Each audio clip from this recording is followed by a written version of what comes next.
დაიწყო ქართული დასის სოციალური პროექტების განხორციელება. ეს არის ძალიან მნიშვნელოვანი სოციალური პროექტები.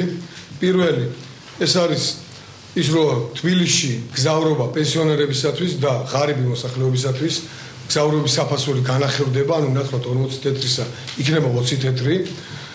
მეორე, ეს არის ქართული დასის სტრატეგიული სოციალური პროექტი მინიმალური პენსიის ზრდა საარსებო მინიმუმამდე, რომელიც ჩვენ სამ ეტაპად 25 ლარიანი ზრდებით გვაქვს დაგეგმილი.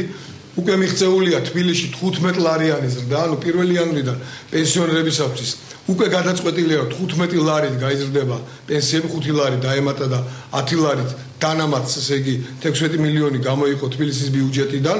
რჩება შეთანხმებული შეთანხმებებიდან შეუსრულებელი საკითხი, ეს არის თბილისელებისთვის დაგროვილი კომუნალური დავალიანების, ანუ წყლისა და დასუფთავების დავალიანების ჩამოწერა.